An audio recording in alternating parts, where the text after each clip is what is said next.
मैं आपका किसान मित्र मनोज पटेल और हमारे साथी आशु भाई गिरी गोस्वामी जी आज हमारे साथ हैं। सभी किसान भाइयों को फिर से एक बार राम राम। राम राम।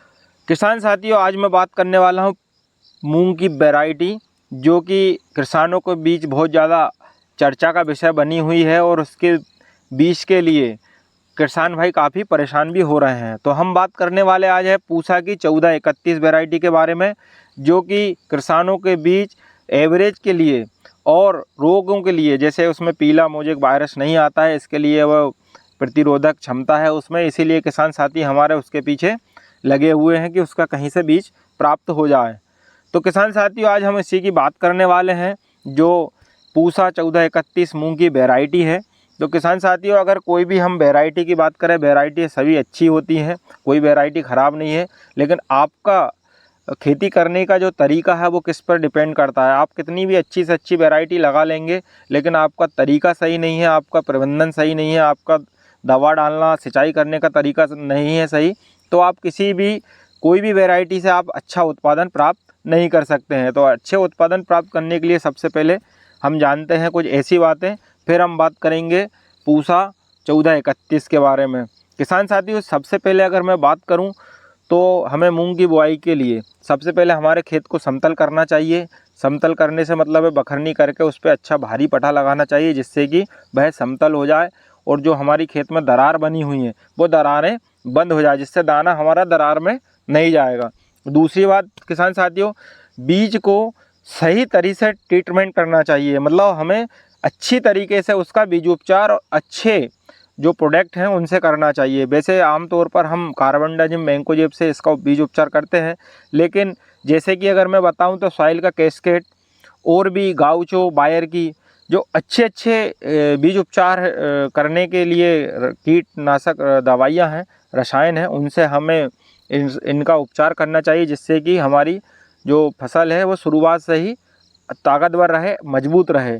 क्योंकि रोग अगर लगता है तो फिर धीरे धीरे हमारी फसल कमज़ोर हो जाती है। तो साथियों, सबसे पहले ट्रीटमेंट, उसके बाद में अगर हम बात करें तो दूसरा नंबर पे है खरपतवार।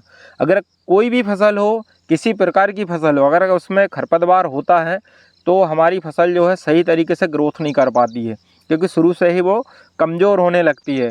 तो किसान साथियों, जब भी आप मूंग की बोनी करें, सिंचाई से पहले उसमें बेलर 32 का इस्तेमाल करें, जिससे कि हमारी जो फसल है वो खरपतवार रहित रहे, क्योंकि खरपतवार होने से काफ़ी % तक हमारी फसलों को नुकसान होता है। तीसरी बात दोस्तों सिंचाई की आती है कि अगर हमारी फसल में, जैसे मूंग की फसल है, तो उसमें अगर हम जल्दी सिंचाई करते हैं तो हमारा पौधा जो है ग्रोथ नहीं कर पाता है। हमको लगता है कि अब हमारा पौधा सूखने वाला है और हम जल्दी से लगभग 15-16 दिन में पानी देते हैं और हमारी जो मिट्टी है वो एयर टाइट हो जाती है, मतलब उसमें ऑक्सीजन जाने की जगह कम हो जाती है, मिट्टी भारी हो जाती है, जिससे कि जड़ों का विकास रुक जाता है और हमारी मूंग की फसल जो है ग्रोथ नहीं कर पाती है। तो हमें जो है पानी है 20 दिन 21 दिन के बाद ही हमें पहला पानी मूंग में लगाना चाहिए, जिससे कि उसकी जड़ों का अच्छे से विकास हो। और आप 20-21 दिन बाद पानी लगाते हैं तो आपकी जो फसल है ऑटोमेटिक ग्रोथ करेगी, अच्छी बढ़वार लेगी, अच्छे उसमें जो है शाखाएँ चलेंगी। तो ये 2 फायदे हुए। तीसरा है, बहुत से किसान साथी स्प्रे तो करते हैं, कीटनाशक का स्प्रे करते हैं। मैं ये नहीं बोलता हूँ कि कीटनाशक का स्प्रे नहीं करते, क्यों आंसू भाई? कीटनाशक का स्प्रे तो करते हैं, लेकिन कब करते हैं? जब हमारी फसल में रोग लग जाता है, इल्ली लग जाती है, अंडे दे जाती है, जब हमारी फसल 10% डैमेज हो जाती है, उसके बाद स्प्रे करते हैं कि भैया अब तो हमारी फसल में रोग लग चुका है, स्प्रे करना पड़ेगा। लेकिन साथियों, अगर रोग लगने से पहले हम स्प्रे करेंगे तो हमारी लागत भी कम होगी और हमें उस स्प्रे का पूरा फ़ायदा हमारी फसल को मिलेगा, क्योंकि फसल की जो ग्रोथ है वो रुकेगी नहीं। इल्लियों के खाने के बाद ग्रोथ जो है काफ़ी दिन के लिए रुक जाती है। तो साथ ही रोग लगने से पहले या हल्का पतला रोग लगे उस समय हमें स्प्रे करना चाहिए, क्यों आंसू भाई? जी। तो कम ही रोग में हमें स्प्रे करना चाहिए। ये हुई 3 बातें। किसान साथियों, अगर हम अब बीज की बात करें तो जो रिक्वायरमेंट है, रिक्वायरमेंट के हिसाब से हमें बीज बोना है, क्योंकि अगर हम पिछले साल कुछ किसानों की मूंग की फसल आड़ी गिर गई थी। कारण क्या था? एक ही कारण था, अगर बीज दर ज़्यादा रखोगे तो पेड़ पतला रहेगा, पेड़ पतला रहेगा तो आपकी फसल गिरना है और फसल गिर जाएगी तो फिर टॉप पर, सिरे पर, हम बोलते हैं किसानी भाषा में, सिरे पर ही 2-2 4-4 फलियाँ लगती है और एवरेज आपका वही 2.5 से 3 के बीच में रहेगा।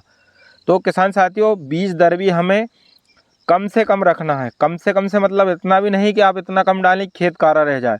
11 से लेकर 13 किलो के बीच में ही हमें सीड दर रखना है, जिससे हमें अच्छा उत्पादन मिलेगा। अगर हम बात कर लेते हैं पूसा की, पूसा की जो अनुसंधान केंद्र हरियाणा द्वारा पूसा 1431 मूंग की वैरायटी लॉन्च की गई थी 2020 में, जो कि किसानों के बीच में बहुत ज़्यादा उत्पादन देने और पीला मोजेक वायरस के प्रति प्रतिरोधक क्षमता होने के कारण ये एवरेज देने में लगभग इस समय ग्रीष्मकालीन में 7 से 8 कुंटल प्रति एकड़ एवरेज देने में सक्षम है।